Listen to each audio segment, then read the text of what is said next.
Nous nous sommes rendus dans la région de La Roche où le contrat Rivière-Ourthe organisait une douzaine d'activités. Parmi celles-ci, la visite du moulin de la Petite Strumant où les visiteurs ont été accueillis par Jackie Adam, l'auteur de la collection Des moulins et des hommes. Frédéric Feller, Dimitri Renaud. Bienvenue au moulin de la Petite Strumant. Nous vous invitons à découvrir cet ouvrage du XVIIe siècle qui a fonctionné jusque dans les années 60. Les premières traces de son activité nous font remonter à 1645.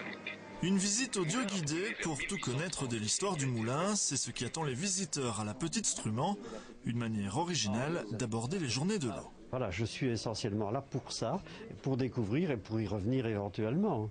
Comme demain, lors des journées de l'eau, j'irai voir les tourbières d'Odaigne, par exemple, là, près de Manhay, parce que là aussi, ça m'intéresse très fort. Et ceux qui s'intéressent au moulin ont eu une belle surprise. Jackie Adam, auteur de la série Des moulins et des hommes, était présent ce samedi, lui et sa douzaine de fardes de documentation, qui servira à élaborer le 4e tome de sa collection. Le 4e tome va couvrir les communes de La Roche, Randeux, Othon, depuis le village de Mabeau jusqu'au village de Montville.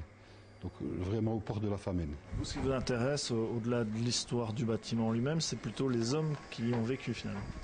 Je m'attache surtout à retrouver les personnes qui ont travaillé dans le moulin, que ce soit des rabilleurs de meules, des menuisiers qui réparaient les engrenages, des gens qui...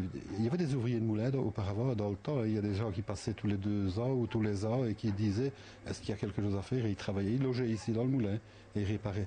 Et je m'attache surtout à ces personnes-là. Voilà.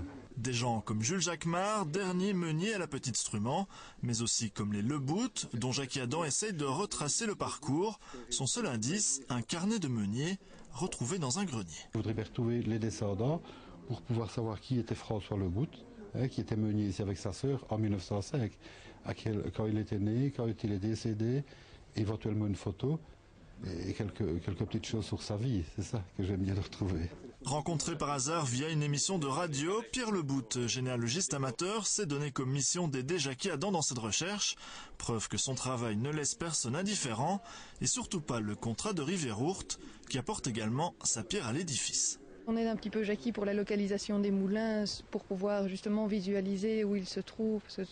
Avec des textes, c'est pas toujours évident. Bon, j'ai une formation de géographe, je suis peut-être un petit peu déformée aussi, mais voilà. Et on a un projet au contrat de Rivière-Ourthe aussi, qui est la réalisation d'un itinéraire des moulins, se basant sur le travail de Jackie. Et cet itinéraire pourrait être disponible par le biais d'un site internet qui serait lié au site du contrat de Rivière-Ourthe. Le tome 4 des moulins et des hommes devrait sortir d'ici 1 an, le temps de faire le tri dans la vaste documentation de l'auteur, qui planche déjà